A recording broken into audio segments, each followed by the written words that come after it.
le plus gros de mon travail, c'est vraiment de permettre que les gens chantent. C'est que j'avais surtout un besoin de m'exprimer qui était dévorant. Esprit très pédagogue et transmetteur que j'ai toujours eu. Et puis il y a eu un répertoire qui m'a révélé pleinement. J'ai eu justement ce retour de « Oh, mais quel chanteur tu es !» Je reconnais l'unicité de chaque timbre et je m'en émerveille à chaque fois. Et c'est assez joyeux de voir qu'autant de gens aient envie de chanter en fait. Je vis de la fierté quand je sens que les gens ont vibré pour quelque chose. Bienvenue à tous dans ce nouvel épisode de Secrets de cœur, le rendez-vous des passionnés du chant choral. Bonjour Florent, merci d'avoir accepté mon invitation à venir à ce podcast. Bonjour à toi, merci beaucoup. Je suis ravi d'être là. Je t'ai contacté parce que tu es chef de chœur, mais en préparant l'interview, j'ai remarqué qu'il y avait plein d'autres choses dans ta vie professionnelle. Au final, quelle est ta principale activité professionnelle ? Et en fait, c'est assez variable au fur et à mesure des années qui s'écoulent. Et juste pour ce partage, effectivement, ça fait des années que je fais de la direction d'ensemble vocal. J'ai été directeur adjoint d'une école de musique actuelle quand j'avais un peu moins de 30 ans. Et à l'intérieur de cette école, j'étais amené à driver le cœur de l'école. Et donc j'avais commencé à 23-24 ans à diriger des ensembles. Et puis un autre petit chœur associatif dans une autre commune, pas très loin de là où j'habitais. Et j'étais plutôt artiste de scène, chanteur, je donnais des cours donc, et puis co-directeur de cette école de musique. Et après j'ai passé quand même la plupart, tout clair de mon temps sur scène, en créant des projets, montant des projets, en tant que chanteur et artiste. Et je pensais pas que la direction d'ensemble vocal prenne autant d'ampleur finalement, avec le recul. Et aujourd'hui, c'est ce que je fais le plus, effectivement. Et ce qui moi m'anime, c'est de le faire vraiment dans des cadres vraiment très très différents. C'est-à-dire que alors j'aime beaucoup aussi écrire les harmonisations, ce qui me laisse la possibilité aussi de travailler avec des ensembles vocaux très différents. Donc par exemple là je travaille avec un quatuor vocal de femmes, où je leur écris les harmonisations, je les coach et puis je les accompagne sur scène au clavier par exemple. Et je suis amené à faire ça tout autant que des projets comme par exemple les Fous Chantants ou Dirigés pour Spectacular, cette grosse association aussi, où là on a jusqu'à 1200 choristes sur scène. Donc c'est cette variété de propositions, de direction qui vraiment m'anime énormément. Donc le plus gros de mon travail, c'est vraiment de permettre que les gens chantent, ça c'est sûr. Pour la partie chef de chœur, j'ai vu que tes parents étaient tous deux musiciens. Tout à fait. Professionnel. Est-ce que pour toi, ça a été une évidence de faire ça comme métier ou est-ce que ça n'a pas été si simple que ça ? Ouais, non, ça n'a pas été si simple. Et effectivement, d'avoir baigné dans cet univers musical ça a été une évidence d'insérer la musique dans mon quotidien. Et puis quand j'ai pu faire de la flûte traversière, donc j'ai fait ça pendant plus de 20 ans. Et c'est un instrument qui m'a énormément apporté. Et j'ai, par observation des autres, j'ai un grand frère qui chantait aussi, etc., une attirance pour le chant très vite. Alors aujourd'hui je le dis à 48 ans, c'est très clair, mais à l'époque je savais pas du tout. C'est que j'avais surtout un besoin de m'exprimer qui était dévorant, qui fait partie de ma personnalité en tant qu'enfant. Et puis je peux pas extraire ça encore une fois de mon tempérament, qui était que j'ai cette espèce d'aisance à être avec les gens, à être dans un contexte social qui permettait l'expression. Donc la musique était un vecteur très favorable, mais avec cette espèce à la fois de mal-être, de pas me sentir, de pas avoir de valeur, de pas avoir de capacité. Et même autour de la flûte traversière, qui révélait beaucoup les examens et les auditions de mon parcours, c'était waouh, quel musicien, mais par contre techniquement c'est pas très bien quoi, va falloir se mettre à bosser. C'est drôle parce que j'ai un peu subi mes débuts de vie professionnelle, c'est-à-dire vraiment très clairement, quand je me rappelle pas m'être dit je choisis de faire ça. C'était par je sais pas, je viens d'avoir le bac, c'était pas évident. Qu'est-ce que tu veux faire, j'en sais rien. J'étais un peu dans ces grands questionnements philosophiques de mais je sais pas à quoi je sers, qui je suis, et puis surtout je me trouve nul. Et par la force des choses, il y a eu un projet, c'est que un des professeurs du conservatoire, qui était professeur de musique variété, etc., moi je chantais déjà dans un groupe comme ça, ça m'apportait déjà beaucoup de bien. Une collègue à lui a demandé de créer un quatuor vocal pour des représentations scolaires, pour amener des enfants à l'intérieur du conservatoire et qu'il y ait un lien qui se fasse, etc. Et pour que l'approche soit pédagogiquement intéressante, j'ai demandé à cette personne-là, à Thierry, est-ce que tu peux faire quelque chose, mais pas trop classique, pas trop jazz, mais un truc plutôt accessible pour des scolaires juste avant le collège, il me semble. Et donc on a travaillé un répertoire, quatuor vocal a cappella, avec donc ce professeur et 3 élèves un peu confirmés dont je faisais partie. Et on a fait ces 9 représentations qui ont été un super succès, c'était très très chouette. Et puis non seulement ça avait plu aux enfants, mais les parents qui étaient derrière, les professeurs, avaient trouvé ça super intéressant. Et donc du coup on a pris le fil et puis on a créé une petite mise en scène par rapport à ce qu'on avait là esquissé, et puis on a commencé à jouer, et très rapidement en fait on a pu tourner, en fait, alors assez localement, mais assez pour pouvoir bénéficier du statut du régime de l'intermittent du spectacle, ce qui fait qu'en fait c'est devenu quasiment un travail déjà à 18-19 ans, avant qu'on crée l'école même. Mais ce qui était intéressant dans mon parcours, c'est qu'encore une fois, je me suis pas dit, waouh, je vais faire du chant mon métier, quoi. J'ai suivi le fil, et puis à un moment donné, après 5 années, je crois, un des membres a quitté le groupe pour faire d'autres choses, et moi j'étais en panique totale, parce que je dis, mais le groupe va s'arrêter, et je sais rien faire. J'ai pas fait d'études, je me trouve pas très bon chanteur, j'étais incapable de le dire d'ailleurs, je disais que je faisais de la scène. Alors, je parlais du McDo, mais ça fait partie de mon parcours dans cet esprit très pédagogue et transmetteur que j'ai toujours eu. Ça, c'est pareil, c'est pas quelque chose qu'on m'a enseigné, c'était une fibre. Je croyais que tout le monde était comme ça, d'ailleurs, au début, je comprenais pas pourquoi est-ce que on me reconnaissait ce talent-là. Je dis, bah, c'est normal, enfin, faire en sorte que les gens soient contents d'être là où ils sont pour pouvoir faire ce qu'ils ont à faire, ça me paraissait évident. Et du coup, c'est ça qui a fait le lien avec l'école qu'on a montée, et là où je me sentais vraiment à ma place, c'était effectivement dans cette transmission. Et moi, sur scène, j'ai pris beaucoup de plaisir. Et puis, il y a eu un répertoire qui m'a révélé pleinement. Et pareil, c'était pas un choix conscient. Un jour, un ami m'a dit, tiens, il cherche dans la ville d'à côté un chanteur pour chanter ce répertoire. C'était Led Zeppelin. C'est un cover à Led Zeppelin. On reprenait que ce rock des années 70 avec une voix très très spécifique, très haute, très perchée. Je connaissais très peu, en plus, c'était pas trop mon domaine, j'étais plutôt variété française, Cabrel, Goldman & Co. Et non seulement j'y arrivais, mais je me suis éclaté, parce que c'était une musique très très expressive, où il fallait un peu brailler quand même si j'aime pas utiliser ce terme aujourd'hui, mais tout se joue quand même beaucoup à l'énergie. Et les premières scènes que j'ai fait avec ce groupe-là, j'ai eu justement ce retour de oh, mais quel chanteur tu es. J'ai entendu cette phrase, et j'ai le souvenir même vraiment aujourd'hui de la première fois qu'en sortant de scène on m'a dit ça, waouh. Et il y a quelque chose qui s'est soigné à l'intérieur, qui s'est guéri, dit ah ouais, mais en fait c'est possible, j'ai le droit d'avoir du talent aussi, de me le reconnaître. Enfin, ça a été aussi très décisif dans ma manière d'approcher justement les personnes, et même dans l'écoute que j'ai d'eux. Et je suis vraiment émerveillé des timbres de voix des gens, parce que justement, je crois que ça a été tellement une difficulté dans mon parcours de m'entendre, ou d'accepter ce timbre-là, d'accepter cette vibration-là, que je reconnais l'unicité de chaque timbre, et je m'en émerveille à chaque fois. Et puis quand on les joint, et quand on les met en groupe, et qu'on travaille, c'est pour ça que j'ai cet enthousiasme à travailler le son, mais travailler dans le sens à aller jouer avec les sons. Donc c'est sûr que ça a été très décisif d'être immergé quand même dans ce milieu-là. Mais aujourd'hui, je le dis avec beaucoup de détachement, et même si j'ai continué à faire de la musique, et je vois ce que ça m'apporte, je crois que je pourrais avoir la même approche si j'enseignais le ping-pong ou la poterie, je sais pas quoi. Après, c'est devenu un outil qui aujourd'hui permet d'aller encore plus loin dans la rencontre de soi, la rencontre des autres, le lien, etc. Mais finalement, ça reste un vecteur pour le vivre ensemble. C'est ça qui m'anime le plus, en fait, très clairement. Mais le milieu du chant choral est particulièrement approprié pour ça, quoi. Donc en termes de chef de chœur, bon, je t'ai connu au Fou Chantant, mais on en a déjà parlé dans un autre épisode. Par contre, actuellement, tu es chez Spectacular, Ouais. à Chambéry. Et à Annecy. Et là, pour le coup, j'en ai jamais parlé de Spectacular. Donc, est-ce que tu pourrais m'expliquer un peu comment ça fonctionne, Ouais. et quelle est sa spécificité? Très bien, avec plaisir.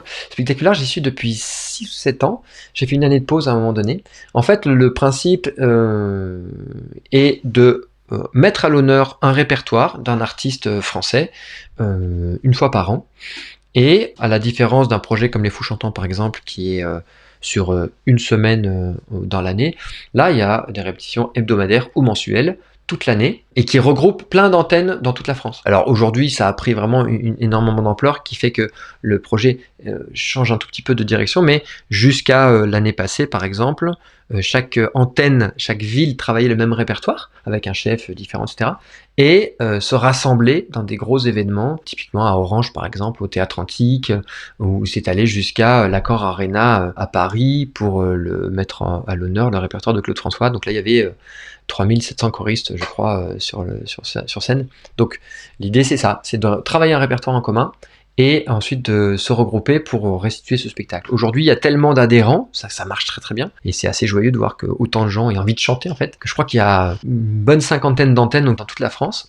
On est 34 ou 35 chefs de chœur. Là, c'est plus possible de rassembler tout le monde, ça fait trop de personnes, il y a plus de 6500 adhérents, je crois, à ce jour. Mais c'est plus de redonner une portée locale, c'est-à-dire que les gens qui répètent dans telle ville puissent offrir le spectacle dans cette ville-là, dans des conditions professionnelles, avec, par exemple, à Chambéry, on va chanter au Phare, c'est un espèce de petit zénith. Ce sera pareil à l'Arcadium aussi à Annecy, par exemple. Alors, dans toute la France, il y a des salles vraiment assez importantes qui peuvent accueillir 1000, 2000 spectateurs. Donc, qui donnent une dimension assez magique aussi. C'est pas tant pour dire d'être dans cette salle, mais c'est la dimension que ça peut avoir et qui reste motivant pour les gens.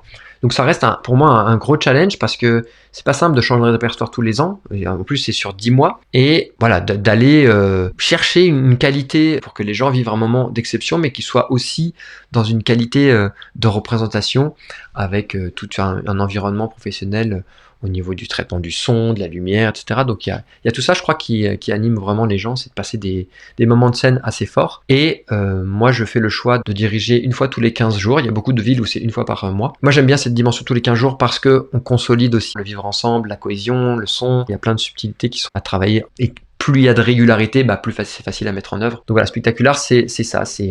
Cette année, on fait Michel Berger et ça a été annoncé pour l'année prochaine. Il y a déjà un engouement particulier puisque l'hommage sera rendu à Céline Dion. D'ailleurs, on se demande si Vincent Fuchs était dans les secrets de Céline Dion et savait qu'elle allait faire un concert à ce moment-là.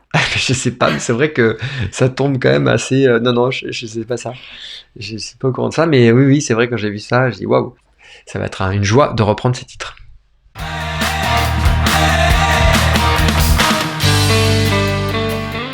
Il y a 35 chefs de chœur, tu disais. Ouais. Et est-ce que vous devez, en tant que chef de chœur, suivre une méthode de direction ou est-ce que chaque chef de chœur fait comme il a l'habitude de faire ?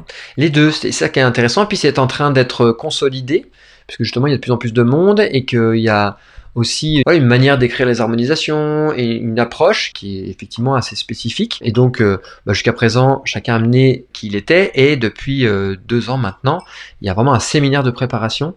On se voit tous pendant une semaine pour justement mettre en commun les pédagogies qu'on propose, mettre en commun la manière de diriger, pour s'enrichir plus que de formater quelque chose, c'est un peu l'inverse, mais pour donner une trame quand même sur où est-ce qu'on veut amener le spectacle et les gens et quelle va être la manière la plus judicieuse de le faire. Ça reste subtil parce que la direction, en tout cas à mon sens, à moi, ça reste aussi ce que l'on est en tant qu'individu. Et d'ailleurs, les choristes en parlent régulièrement.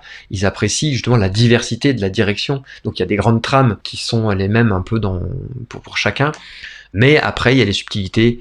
Quel va être le geste exactement, quelle va être l'énergie déployée. Bon, on a chacun notre spécificité, donc on fait ce travail-là de mise en commun pour qu'il y ait quelque chose, une cohérence qui se mette en place et que justement sur ce genre de spectacle, un chef de chœur de Spectaculaire peut être amené à diriger dans une autre antenne, que les choristes soient pas complètement perdus. Il faut qu'il y ait aussi cette attention-là quand ils ont été dirigés toute l'année par une personne, qu'ils soient pas complètement déstabilisé, mais en même temps, on a chacun notre spécificité et chacun notre manière d'appréhender le son, la direction, etc. Entre les fous et Spectaculaire, en termes d'approche, c'est un peu similaire. Moi, évidemment, c'est moi qui te réponds, donc je te réponds très personnellement. Moi, ce qui m'anime, c'est de me mettre au service de l'intention. Globalement. Donc, c'est pas une réponse de Normand, c'est une vraie attention, c'est-à-dire quelle est la demande et comment, avec ce que je suis et mes compétences et ce que j'ai à apprendre que je ne sais pas encore, je peux servir le projet. Et tant que ça résonne à cet endroit-là, je nourris le projet de tout ce que je peux être par rapport à ça, avec l'attention de caler la demande. Donc là, très clairement, la direction artistique, elle est chez Spectaculaire dirigée par Vincent Fuchs.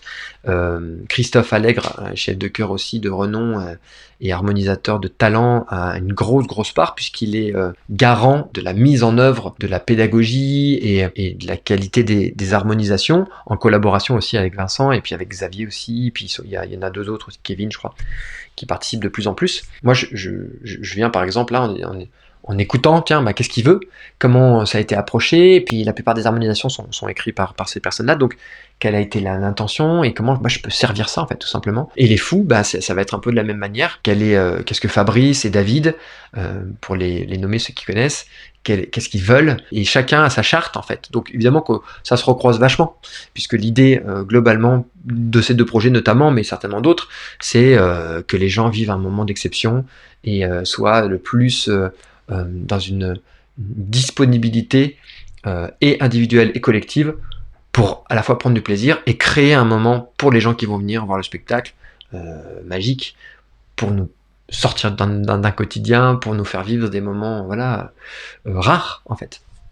Donc ça ressemble et en même temps c'est très différent. Mais c'est ça qui fait aussi la magie et c'est pour ça que les gens, je crois, aiment justement faire les deux ou les trois ou les quatre. Ce que je voulais amener, c'est que moi je trouve que tu as une certaine originalité dans la gestion des chœurs. Enfin, je sais pas, je pense que tu en es conscient. Et c'est ça, de ça dont je voulais parler. J'ai eu beaucoup de mal à le mettre en mots parce qu'il faut le vivre, quoi. Mais j'ai l'impression qu'en gros, avant de commencer à chanter, quand on répète, il se passe des choses avec toi qui se passent pas forcément avec d'autres chefs de chœur. C'est un peu comme si tu jaugeais un peu notre niveau d'énergie en tant que choriste, et selon l'état dans lequel on est, tu vas soit nous recentrer sur nous-mêmes, soit, si on est à plat, nous dynamiser en fait. J'ai l'impression que tu joues avec notre énergie. Est-ce que c'est ça, ta patte ?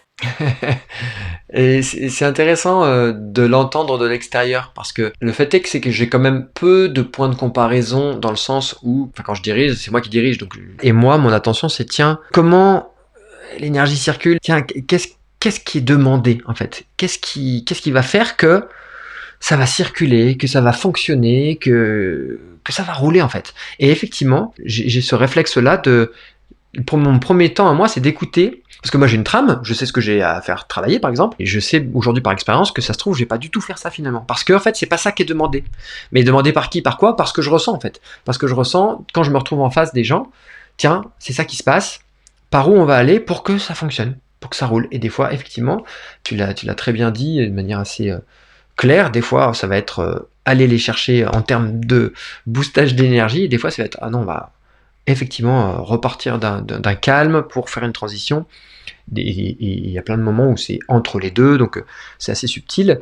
J'ai l'impression que d'autres chefs font ça aussi, mais je sais pas s'ils l'approchent avec cet aspect-là. En tout cas, effectivement, moi,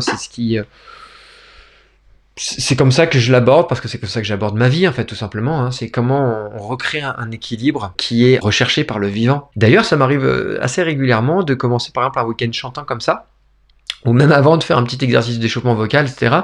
Ce qui permet aussi de les faire rencontrer les gens, c'est, je dis, tournez-vous vers votre voisin de gauche ou de droite et dites-lui en 40 secondes pourquoi vous êtes venu. Ça peut paraître complètement évident, mais formulez-le. Pourquoi vous êtes là ? C'est une manière de recentrer, déjà de rentrer en interaction avec l'autre, etc. Puis de poser des mots sur, ouais, je suis venu pas... Parce que de le formuler, c'est différent. Je dis, pour chanter, oui, mais est-ce que c'est pour vivre une émotion ? Est-ce que c'est pour partager avec des amis ? Est-ce que c'est pour rencontrer des gens ? Est-ce que c'est pour vivre une expérience tout à fait nouvelle ? Que les gens l'entendent et le conscientisent un peu plus par le fait de le mettre en mots, va amener une subtilité et une dynamique qui, je trouve, est souvent au service du travail collectif. Ça rend les gens un peu plus ensemble, alors qu'on part de soi, c'est intéressant. Et après, moi j'aime beaucoup apporter cette dimension-là, mais ça comme beaucoup de chefs, c'est-à-dire qu'est-ce qu'on est en train de raconter ? Parce que c'est l'essence de ce qu'on vient faire, certes, de chanter ensemble, de vivre un moment magique. Une fois qu'on a ressenti ça, je crois qu'on peut dépasser ce stade-là pour dire, maintenant, on va dépasser juste la joie de chanter ensemble, mais qu'est-ce qu'on est en train de raconter ? Quelle est la nature du propos ? Est-ce que je mets tout ce que je suis là au service de ce propos-là ? Et encore une fois, ce qui m'anime, moi, c'est le plaisir que les gens vont vivre en chantant. pas les spectateurs, je m'en fous un peu. J'ai appris à m'en foutre. Parce que d'être trop en attente que ça plaise, ça nous sort de ce qu'on ressent là, et ça fait souvent, c'est très contre-productif. Alors que d'être centré sur la qualité de ce que je suis en train de vivre en tant que choriste, en tant que chanteur ou en tant que chef, j'ai confiance que si les gens vivent un moment merveilleux, et derrière moi, ça risque d'être bien ressenti. Et évidemment, voilà, la mayonnaise va prendre à cet endroit-là. Et puis après, ça se passe dans le corps, et puis dans la faculté de vivre ces émotions-là. Après, il y a évidemment tout plein de paramètres, la nature du chant, du morceau, du style, de l'esthétique, qui va être renforcé, qui va renforcer le propos. Mais effectivement, j'observe avec les années d'expérience que plus je mets mon attention là-dessus, plus je propose ça, plus la qualité est élevée en face. Parce je vais faire une généralité qui est évidemment fausse, mais on est quand même très très dur avec soi, je trouve, peu indulgent. Alors, je vais le dire d'une autre manière, je trouve que on s'accorde trop d'importance et pas assez de valeur. C'est-à-dire que le son que je vais sortir, je lui donne une importance telle que je vais avoir un jugement dessus. Et en même temps, je me trouve nul. Donc, vous voyez, ce décalage, tu vois, ce paradoxe entre c'est très important ce qui va se passer et la valeur que je m'accorde est quasiment nulle, quoi. Donc, l'idée, c'est de renverser un petit peu ça, c'est de reconnaître la valeur que je peux m'accorder parce que le son que je vais produire n'altère pas qui je suis, en fait, en vrai. Et c'est vrai qu'il y a beaucoup de gens, et j'en suis très heureux, qui après une répétition viennent me dire « Oh là, ce que tu as dit à ce moment-là, bah, ça m'a parlé, et ça a fait, voilà, ça m'a touché à cet endroit, etc. » Donc, je continue du coup.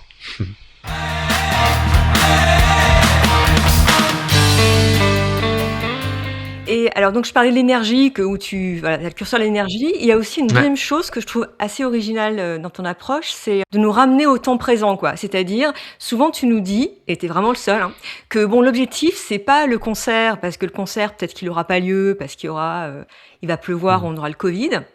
Mais ce qui est important, c'est le moment de répétition qu'on vit là. En fait, c'est chanter au temps présent, quoi, un truc comme ça. C'est un peu énergétique aussi, hein, ça oblige de ramener sur soi et maintenant, quoi. Et ça, c'est vraiment une approche qui est hyper posante. Ok, bah super, ça me fait plaisir de l'entendre, parce qu'on sait que c'est vrai et que c'est pas vrai. C'est-à-dire que les gens, ils viennent pour faire le concert. S'il n'y avait pas de concert, je pourrais pas dire ça. Non mais, les gens, ils viennent aussi pour vivre une aventure. Mais j'observe que c'est beaucoup plus valorisant et pour les gens, et qualitatif surtout. Parce que c'est évidemment quelque chose qu'on a beaucoup entendu, mais il n'existe que ce qui est là. Enfin, je veux dire, après-demain, ça n'existe pas encore. Donc, par contre, là, on sait qu'on est là, et on sait qu'on est en train de le vivre, et que pourquoi est-ce qu'on se priverait de le vivre avec toute l'intensité qui mérite, puisqu'on y est, sous prétexte d'attendre, voilà. Et en même temps, si on est juste dans cette insouciance, dire bah moi je vis l'instant présent, comme certains disent, alors je vais jouer un petit peu avec les mots. C'est simplement ne pas confondre profiter de l'instant présent avec vivre en présence de ce qui est là. Parce que profiter de l'instant présent, ça pourrait vouloir dire je m'en fous, on verra bien. Mais il y a une justesse à affiner, c'est que quelle est l'intention? C'est quand même que le jour du spectacle, j'arrive pas complètement défoncé, en fait, avec la voix en vrac, même si je maîtrise pas tous les éléments. Donc, de faire comme si ça n'avait pas d'importance, c'est pas vrai. Donc, mais c'est de pas non plus mettre toute la pression sur ce moment-là, parce que pour plein de raisons, effectivement, il peut ne pas se dérouler, comme tu l'as dit, pour des conditions climatiques, pour des conditions qui nous dépassent, des conditions techniques aussi, ou tac, là, le micro qui marche plus, ou je sais pas quoi, et puis aussi parce que les conditions vont être tellement différentes que ça peut être très très déstabilisant, et que si on a mis toute notre focus, toute notre importance sur ce moment-là, alors que finalement je suis placé derrière un poteau, ou qu'il y a l'enceinte qui me crache dans les oreilles, que j'entends pas ma copine, que je sais pas quoi.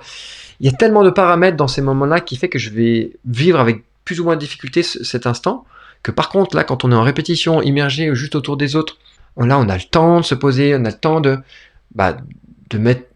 Et puis il y a un autre paramètre aussi, le corps se rappelle.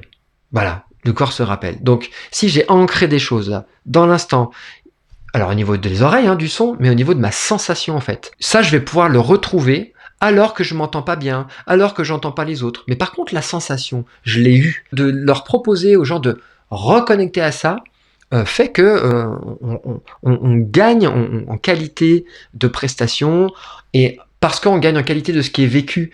Et le chant, c'est ça qui est merveilleux, c'est que la moindre tension, elle se ressent en fait. On peut pas mentir. Ça marche pas. On peut pas faire semblant. Le chant, ça sort ou ça sort pas. Alors, ou quand ça sort à moitié, bah on entend, puis c'est pas juste parce que je suis pas juste avec l'intention. Donc du coup, je suis pas juste vocalement. Donc c'est tous ces petits aspects qui fait que j'aime mettre ce focus sur attention. Trop de pression crée de la tension. Alors que d'être dans cette qualité de présence fait que je vais pouvoir mettre voilà ce qu'il y a à mettre dans l'instant. Donc c'est une manière pédagogique d'approcher, de lier à la fois la conscience que on prépare un moment et qu'en même temps, peut-être il n'arrivera pas et que ce qu'on vit là, il n'y a que ça qui existe et de passer à côté, ce serait quand même dommage. Tu nous parlais de stage et alors justement, j'ai vu que cet été, tu vas animer un stage pour les chefs de chœur à Spectacular. Alors, ouais. C'est la première fois que tu fais ça ou c'est quelque chose qui est habituel pour toi de former d'autres chefs de Alors, chœur? pas dans ce cadre-là, effectivement. On me le demande de plus en plus, c'est plutôt sous forme de masterclass, c'est-à-dire qu'il y a une chorale qui m'ont demandé de venir faire une intervention sur un week-end pour driver les choristes, mais y compris pour donner des outils au chef. C'est-à-dire que le chef, il est là, on échange, il dirige, et ça, c'est vraiment, c'est des super moments. Je trouve que c'est pas si évident, parce que les chefs qui sont en place, pour arriver à faire en sorte qu'ils ne se sentent pas jugés, ou au contraire, de valoriser ce qui est là, et de voir comment on peut amener une autre chose, comment on peut, par rapport encore une fois à l'intention du projet global, de sa qualité à lui, et de ce qui pourrait... Parce que plein me disent, mais moi, je peux pas faire ce que tu fais. Je dis, mais non, mais justement, c'est certainement pas le but. C'est que tu te serves de ce qui t'a parlé, à la limite, pour voir comment tu peux te l'approprier. Parce que moi, j'ai fonctionné comme ça, de manière très transparente. C'est pareil, j'ai pas fait d'études de direction. Ça existe, il y en a plein qui le font. Moi, j'ai jamais appris que qu'en observant, très clairement. Et ça a été vraiment une manière qui m'a été, moi, la plus forte, c'est de voir ce gars-là ou cette femme-là, quand elle dirige, ça me touche, en fait. Je vois bien qu'il y a un truc. Qu'est-ce qu'elle fait, comment elle approche, comment il approche, qu'est-ce qu'il a fait, et donc d'apprendre à apprendre, en fait, c'était ça. Donc j'aime beaucoup le faire, effectivement. Là, ça va être une première, effectivement. Il y a Vincent, il a vraiment envie de ouvrir ce potentiel-là à tous ceux qui souhaiteraient le vivre. Je sais qu'à Chanson Contemporaine, il y a une formation très très intéressante aussi qui existe, que moi j'ai jamais pratiqué, donc je ne vais pas en parler comme si je savais, mais je sais des gens qui l'ont vécu et de ce qu'il en ressort, que c'est aussi hyper intéressant, très très formateur, très spécifique, très utile. Et là, de participer avec l'atelier, avec les fous, avec Spectacular, c'est aussi très enrichissant. Donc là, c'est la première année. Va être au centre de ça justement Vincent, Christophe et Xavier, je crois. Et donc ça va être hyper intéressant. Et je me suis pas encore renseigné savoir s'il y a beaucoup d'inscrits, mais je pense que ça peut vraiment animer. Je crois qu'ils ont annoncé hier que c'était complet. Ah ouais, je suis pas surpris, parce qu'il y a beaucoup de gens qui ont envie. Il y a des gens qui dirigent beaucoup. C'est pareil, avec les fous, il y a un moment dans la semaine où on invite les chefs à se réunir, qui sont invités pour avoir un échange avec eux, voir s'il y a des questionnements, etc. Mais ça reste un échange assez succinct. Mais c'est vrai que c'est super d'avoir ces propositions-là, puisque ceux qui pratiquent déjà, qui ont besoin d'avoir d'autres outils, d'avoir une autre lecture de ce que peut être la direction de chœur, et de profiter de l'expérience des autres, je trouve que c'est le meilleur moyen d'avancer. Ouais. Donc il y a ça cet été, et ensuite j'ai vu que tu faisais des week-ends chantants et des stages. Oui, les week-ends chantants, ce sont la plupart du temps des associations de chorales qui organisent, ouverts à tous. Et là, on est souvent deux chefs à venir animer. Là, c'est vraiment très très éphémère, comme les fous chantants par exemple, mais là, c'est juste sur un week-end. Donc ça existe depuis des années. Il y en a plein qui en font. Donc ça, je l'ai fait quand même quelques-uns, puis j'en continue à en faire quand on me demande, en fait, tout simplement. Et puis après, les stages de chant, ce que j'appelle moi ça, les stages de chant, c'est ceux que j'organise moi, que je propose, qui sont plutôt dans ma région, même si je commence un petit peu à bouger, parce que des gens me demandent d'aller spécifiquement... Par exemple, là, je vais en faire un à Chartres, un à côté de Marseille, parce que des gens me demandent. Mais sinon, ça, c'est des stages qui ont vocation à oser un peu plus individuellement sa voix dans un micro. On fait du travail collectif aussi, puisque moi, j'harmonise 2 chants pour eux pendant le week-end. Et puis, ils ont des duos aussi à travailler. Donc, il y a tout cet échange. Quand les gens sont un peu plus expérimentés, même, je leur propose des quatuors a cappella. Ou, pas forcément a cappella, mais des quatuors où chacun a sa voix à 3 ou à 4. Donc c'est encore un peu plus challengeant, c'est ce qu'on fait en chant choral, mais tout seul. Donc ça vient être... donc ça fait une espèce de progression d'expérience. Et moi, ce que je trouve assez magique, c'est la qualité qu'on arrive à dégager en assez peu de temps finalement, alors que c'est un vrai défi de chanter sans que, enfin, en assumant tout seul sa voix. Et c'est très en lien avec justement ce qu'on s'autorise ou pas de soi, donc ça fait le lien avec tout ce dont on a parlé, tout en restant dans une, à mon sens, une espèce de légèreté de c'est juste une chanson quoi. Tout va bien. Mais c'est intéressant parce que des fois et j'étais amené à le rappeler, je dis attention là, il y a des gens qui prennent des bons sur la tronche en ce moment-là. Nous, on chante des chansons. Donc, ça un peu... Mais en même temps, je sais ce que ça demande, ce que ça vient engager, etc. Et c'est pas pour comparer les difficultés qu'on peut avoir rencontrées dans sa vie, mais là, c'est tout ce rapport-là que je trouve passionnant à mettre en lumière. Donc, ça marche très bien dans des week-ends à plus nombreux, mais dans ces moments de stage, on va travailler un peu plus spécifiquement là-dessus, sur notre capacité à interpréter. Et puis il y a ce que j'appelle moi des masterclass qui sont plus là des demandes de chœur qui sont pas ouverts à d'autres publics que les choristes de l'association par exemple, et qui veulent faire un travail spécifique sur un ou deux morceaux, ou sur par exemple c'était très intéressant, je suis allé à côté de Paris, c'est un chœur qui travaille des esthétiques très différentes, et donc on a travaillé un Carmina Burana et puis un morceau de Mentissa aussi. Donc c'est d'aller dans les esthétiques différentes, comment on peut être le plus cohérent possible. Ça c'est vraiment mon expérience de quatuor vocal a cappella, où on balayait justement toutes ces esthétiques, on enchaînait l'Ave Maria de Schubert avec un medley Michael Jackson, et c'est d'essayer d'être le plus précis et cohérent dans chacune des esthétiques, et de jouer avec ses timbres, jouer avec les techniques, etc. Donc ça c'est masterclass, on me demande de temps en temps, et c'est très intéressant.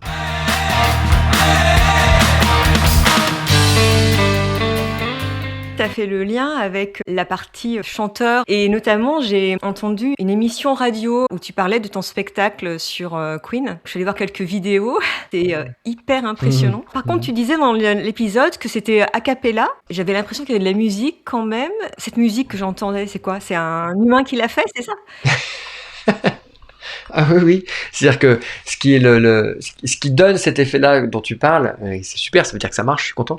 C'est vraiment il y a une personne dans notre groupe là, Thierry dont je parlais tout à l'heure, qui était mon professeur quand j'avais 10 ans et avec qui je travaille encore, qui fait ce qu'on appelle le beatbox, donc vraiment la percussion vocale et la basse en même temps. Donc ça, alors il y a un traitement de son évidemment, les basses sont renforcées par le traitement du micro, etc. Il y a un travail esthétique de reverb, de délai, enfin bon, comme dans chaque concert, qui est assez spécifique.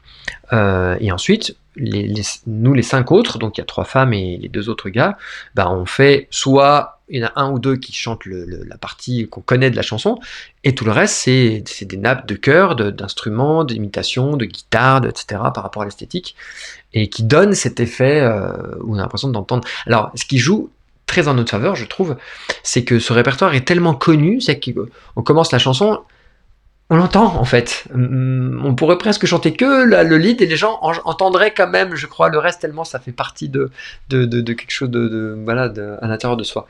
Mais c'est vraiment le challenge, particulièrement de ce projet-là, où moi j'ai eu vraiment envie de nous challenger là-dessus, en disant ok, le côté vocal de cette musique, elle va ressortir très naturellement, puisque dans leur création il y avait beaucoup de chœurs déjà, donc les harmonies ressortent naturellement, mais comment on va restituer le côté rock'n'roll et quand même la puissance de cette musique, parce que les guitares de Brian May c'est aussi mythique que la voix de Freddie Mercury, quoi. Et on a plutôt des très bons retours de ce projet, donc voilà, je suis très content.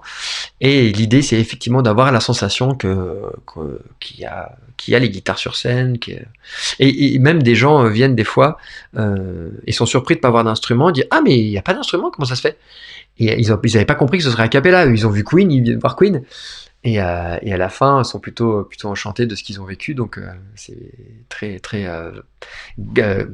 gratifiant d'entendre ces commentaires-là. Et c'est un spectacle que tu as créé il y a déjà plusieurs années, il me semble, et ça continue à tourner Ouais. selon la demande, tu le fais tourner régulièrement.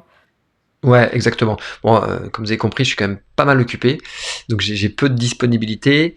C'est un groupe qui n'est pas produit par, une entité de production, par elle-même, donc c'est vraiment de l'autoproduction qui fait que, voilà, si on n'appelle pas nous pour, pour démarcher, ben ça on joue pas. Donc c'est vrai que on a beaucoup joué au début, puis il y a eu le Covid, comme dans beaucoup de projets, ça a mis un petit coup.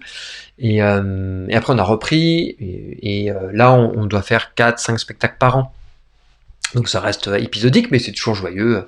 Il se trouve que moi, je prends énormément de plaisir à le faire, mais c'est plus ce qui me porte aujourd'hui, très clairement. Je mets moins d'énergie à faire marcher ce genre de projet par rapport à toutes mes autres activités voilà, qui m'enchantent. Mais voilà, sur les derniers spectacles qu'on a fait, on était à Lausanne il n'y a pas longtemps, c'est très joyeux, hein, c'est sûr. Et puis ça reste pour moi assez essentiel de pouvoir vivre la scène en tant que chanteur.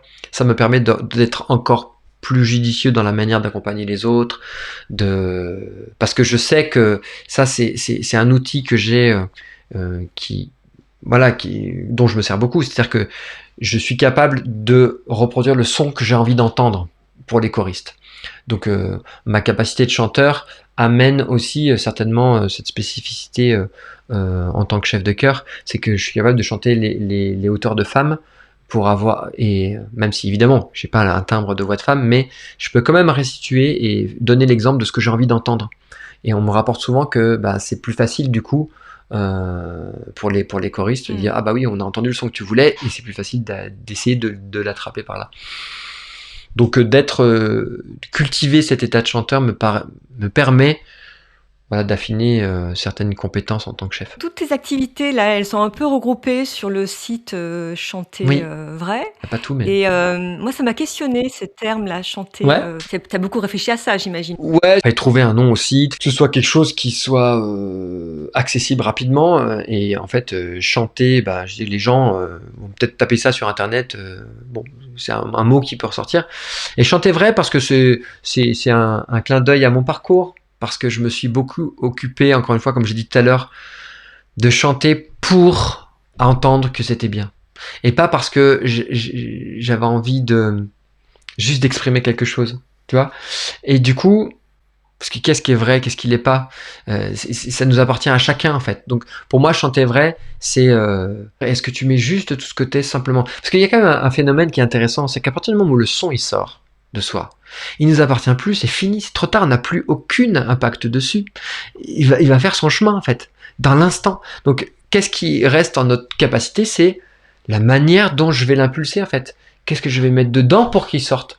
Et après, une fois qu'il est sorti, donc d'être vrai, c'est d'être ce moment qui précède, la fraction de seconde qui précède le son en fait. Le reste, ça nous appartient plus, tu vois. Donc l'identification qu'on fait à notre voix, elle est à mon avis trop importante, et elle nous coupe souvent de la qualité de ce qu'on a vécu. Moi, j'ai entendu trop de personnes, tu vois, sortir de scène, avoir vécu un moment waouh, et puis ils vont voir les gens en public, et puis il y a Tati machin qui a dit mais pourquoi vous êtes habillé comme ça, et puis le son il était pas bien, et du coup les gens dégoûtés ou tristes, et à la fois je comprends, à la fois je dis attention, gardez ce que vous avez vécu, c'est ça qui est vrai, c'est ce que vous avez vécu, c'est pas ce que les gens en pensent. Alors ça veut pas dire qu'il faut s'en détacher complètement, parce que c'est très utile d'avoir un retour aussi extérieur pour s'améliorer, etc. Mais c'est un travail, ça. Cette notion de vrai, c'est simplement pour nous ramener un petit peu à qu'est-ce que je suis en train de vivre, et est-ce que je suis authentique avec ça. Et j'observe que les gens ressortent vraiment grandis. Globalement, dans tout ton parcours là, de quoi es-tu le plus fier? Je vis de la fierté quand je sens que les gens ont vibré pour quelque chose. Effectivement, c'est une fierté de l'ordre de ah bah j'ai fait ce pourquoi je suis venu. Et du coup, la conséquence, c'est que waouh, les gens viennent dire merci de ce qu'ils ont vécu, du moment qui a été partagé. Et moi, je n'ai que de la gratitude aussi pour ça. Donc je dis bon bah tout le monde se dit merci, c'est que ça s'est bien passé globalement. Ouais, j'ai une certaine fierté à être heureux, que l'énergie circule en fait, que chacun soit senti à sa place, que malgré les conflits, malgré les difficultés qu'il y a eu, bah ça a même pu renforcer la qualité, parce que des fois quand il y a des résistances, et bah, la récompense elle est encore plus forte. Donc pour répondre avec transparence, je serais fier de sentir que ça a circulé. Le podcast s'appelle Secret de cœur. Est-ce que tu as une anecdote à nous partager, un moment un peu marquant, une expérience insolite sur scène? Ouais. Celle qui me vient là, ça va faire le lien avec le projet de Freddie Mercury, de Queen. Donc, c'est un spectacle, vous avez compris, a cappella, où on chante que du Queen.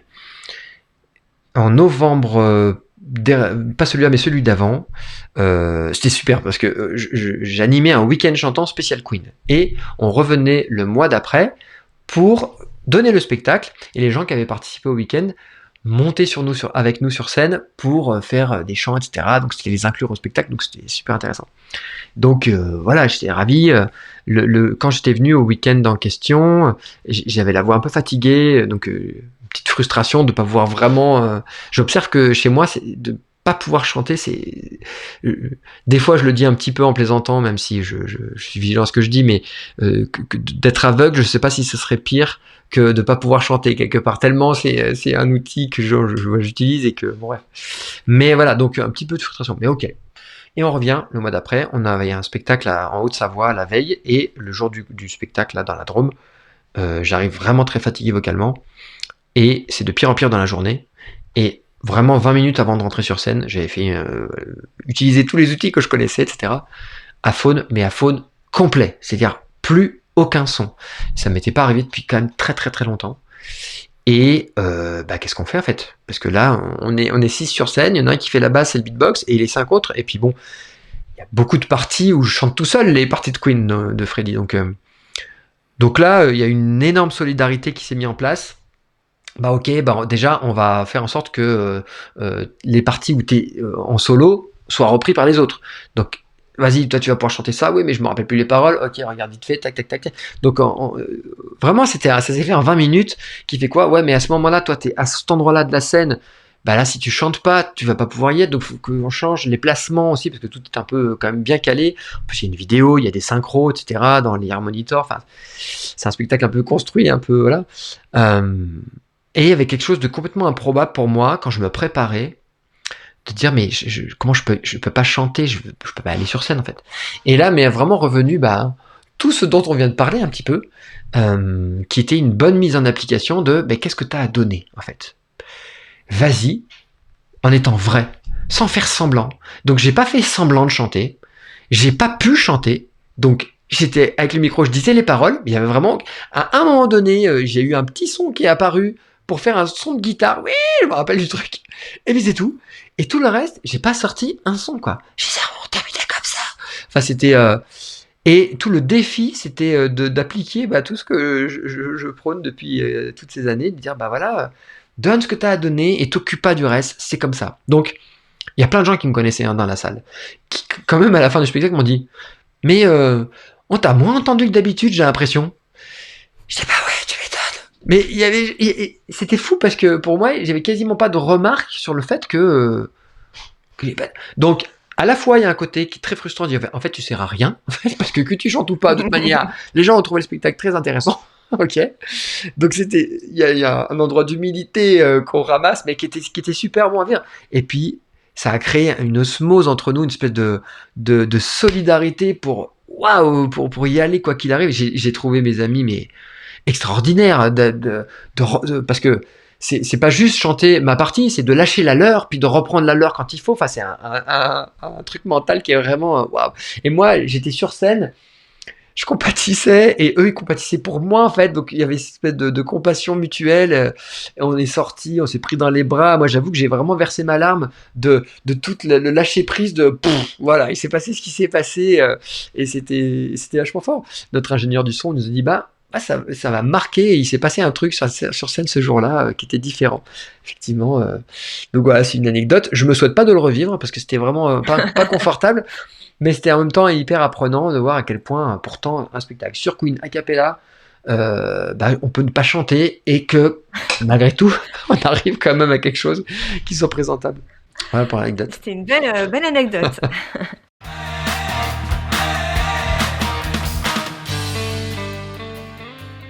Merci Florent pour cet échange et globalement pour ton approche du chant choral.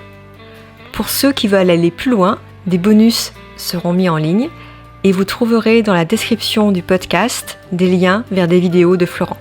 Si cet épisode vous a plu, écoutez les autres épisodes, abonnez-vous et partagez. Change.